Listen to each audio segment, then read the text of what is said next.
Ke hala hum bichu ke ako be aning ji pasik sang mate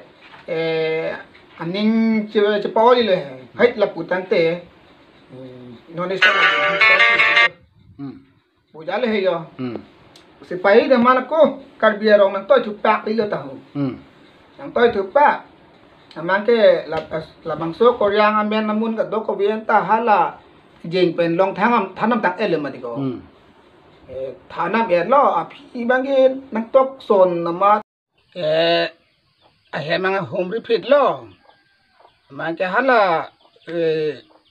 สอบปารอริโชนาพูดด้วยเต็งพระในนำเดนเนาะ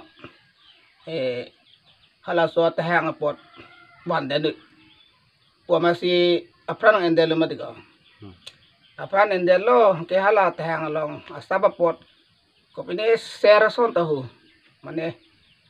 masih parau de colong pon dan ke ala bang so itung karbi de cuasa warna mani bang ke pi mang mun pen ke thana teng men ke long ke pi bang ke daka de long ke la son dak thak parau de choko matha thullo do lang bon anu kapre ka long ta puamat la apinang ke toy thu bang tang te koryang mission sen na ling aboron dumo jo chodo ling o koryang an afan ke bithi lablo ate hang u lablo sita apun ki afan ki nuwen mati la so kelong lo jo ni masiko an ne hala so hu thi dun lo apun nim so pi marat ta ho angke karbi to ma so ke adhe ke kibi ta dulu कि फिर के का हला सो पर होता अपुल यो के अफिया न बंके धेक धेक तुम बंके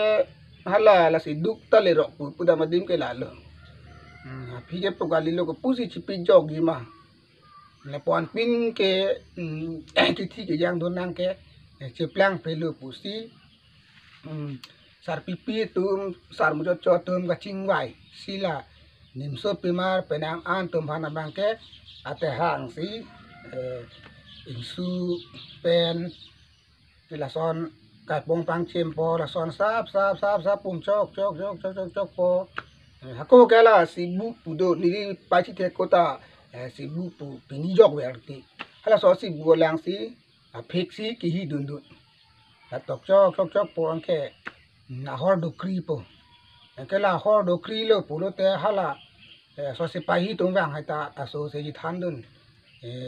pare toy lo hala san bu chotem hai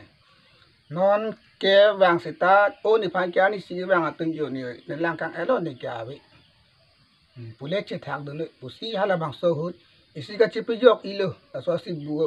a phik ban ta hai la pulo yo asi no ka lo ho ko hut ke duk chi duk buka ci duk buke hala bang so ho ci pijok duna palo isat munitum hala bang so akamata ke pajok ita arnam lo he la pupete nang tom jok I elo pu si hala tom hanta isi aja ko nga pawar pitulo asi arnam ke bang ka daya weden mati di richo nang tom chonon apunang pilo wala bang so apun pana joini masa ko munit ko ane ki thi thuji bang ke cheplang plate pu si ko isia budhi pithusi hala bang so at hang long o pen han lo prim sok pen sa tok chok po si bua phik thi dun thor po anke amek ta bang param po ala ke prain edelo asi aprang anim su pi mara tum bang ke at am hang panglong heni dak puta ke dulu manela kala bang so hut parong cho kai lar so ri cho pu alam the pu tha ka long jeng pen long I bahainya ke chok che ade karjang la pet alang tum alam hoi ke tan khai phane ka ching hon the ka che raya we ame thang hom porton ka chipi the la jeng pen long ta indu bahai le ko chok che hala so joy ne si karbi ri chota thiri eda lo la pe ha so joy ne si parog ri cho tum ke I tum karbi tum phana bang ke tum phan ikiber I aja kong ta nang ke long ilo itum asera rup kang bu inang kok ke hala so din kai hota jeng pen long ta kalang lo kasila sonda thak du ulang nilike amomat bihe ko hola ponili punang than kyang alam mata la so ke ning non so ramo ani si bang phan than ji ho ja ji ho puining ta ve thela lipu nilike skudun long le dang de pola hare dang pon po hare be dun po la hare ke bi long yang ke than na pon cho nilike